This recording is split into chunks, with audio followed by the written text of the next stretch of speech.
Man, yesterday we had some great football yesterday, y'all. Football is definitely back, and I got my Sunday top 10 performers for y'all right here.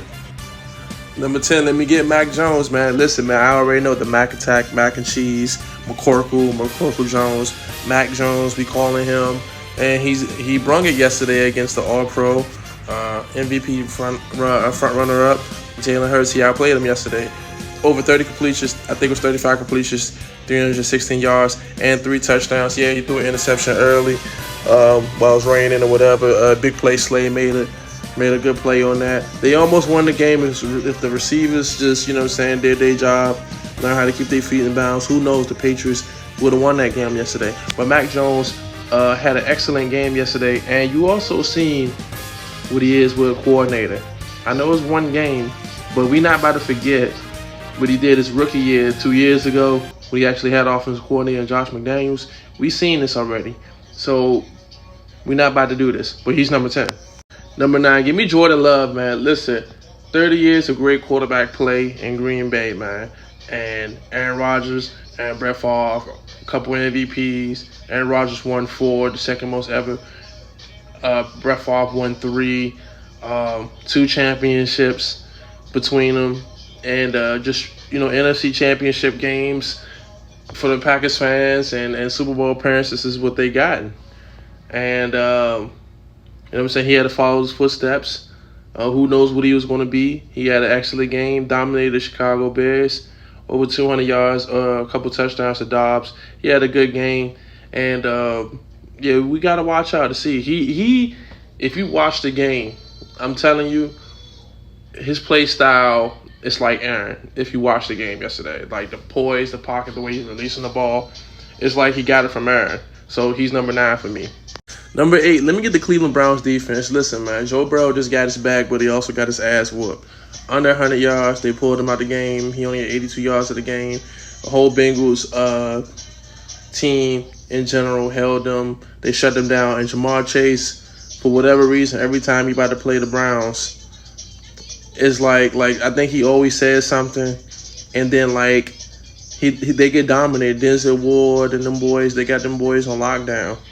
And for whatever reason, bro, 9 out of the last 10 games, they lost to the Cleveland Browns. So this whole defense for the Browns in general, they on the list for me.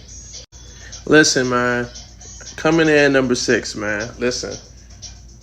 TJ Watt basically said, Nick Bosa, yeah, you won Defensive Player of the Year, you got your bag, but if I wasn't hurt last year and missed half those games, I would have won back-to-back Defensive Player of the Years. Yesterday alone, 5 tackles, 3 sacks, a tackle for a loss, 5 QB hits, a pass deflection, and a fumble recovery. Yeah, the Steelers lost yesterday, but this man didn't lose at all. He was doing his job, and that's all you can say about it. So he's still the force to be reckoned with. We know him as TJ Watt, and he's on the list. And number 5, listen, man, let me tell you something. Number 5, man, Dallas Cowboys defense, 40-0 last night. 40-0. They put on an absolute clinic. I know against the Giants. I know we don't think much of the Giants coming into this shit, even though Daniel Jones got his bag and Saquon still didn't get his bag. You know what I'm saying? But Darren Waller, didn't see a lot of him last night, obviously. And we don't know, man. I mean, Dallas do this every year, man. They do. They do this every year. And we just, we wait on them to take the next leap, man. We know they can do stuff to this, the people. I mean, they just put on absolute clinic, though. Let me tell you these stats they had. 2 interceptions, 7 sacks, and they also had a block field goal kick return for a score. So they was on one last night. Also, you got to remember Michael Parsons. You got the addition of Stephon Gilmore that can help Diggs on the other side. And you also got, on the offensive end, you still got Brandon Cooks that got added. And we're going to see what Tony Pollard becomes. But it's all going to come down to Dak Prescott. But yesterday, though, it was the Dallas Cowboys defense that made the list for me. Number 4, give me C-Mac, man. Give me the Mac Attack, man. Give me Christian McCaffrey, man. He was on one yesterday. He might be an MVP candidate, though. He might be. I wouldn't be surprised if he ends up being an MVP. He's just that good, man. Dude's been sensational his whole career in the National Football League. But he's in the perfect system. He came in off a trade last year, and now what I'm saying, we about to see a full season of Christian McCaffrey and this Kyle Shanahan offense. But yesterday alone, 22 carries and 152 yards on the ground with a touchdown. So he's number 4 on the list for me right there. And I'm going to say number 3, we're going to stick with the same team. Listen, man, I'm going to say the 49ers in general. I know last year was last year, and I didn't like the fact that Deebo Samuel and Jimmy Ward and all these dudes last year kept saying if we had a quarterback, we would have won the game and whatever last year, But I'm gonna be honest though.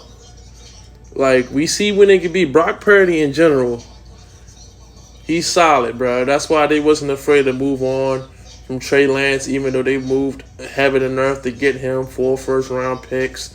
They traded him to Dallas. He probably won't see the light of day. Who knows if Dak gets hurt? Who knows? Not gonna will for Dak, but just saying, like, they basically saying Brock Purdy, Mr. Irrelevant, and the 49ers in general were just cooking yesterday. All cylinders. And they looked like the juggernaut that we known them to be with a quarterback. And Brandon Ayuk, we got to start watching him a little more. We talk about Deebo Samuel enough, but I think that Brandon Ayuk might be a better receiver than Deebo Samuel. Deebo Samuel, the football player, is probably is better, but I think as a wide receiver, I think Brandon Ayuk is him. That's number 3 over here. So let's go ahead and jump to number 2. Look, man, Shannon Sharpe said earlier, a couple hours ago, right, that he might be the scariest player in the National Football League. He ain't lying, bro. It's just like you can't play underneath, you know what I'm saying, because he can catch it and go 80 yards with it, and he can outrun the coverage. So it's like he's the fastest man in the league. He's probably the fastest man ever to play in the National Football League. He's probably the most dangerous player in the National Football League. And Tyreek Hill damn near was the best player yesterday. But unfortunately, he wasn't, because we're going to go with the man throwing him the ball. 466 yards, man. 3 touchdowns. He's the truth.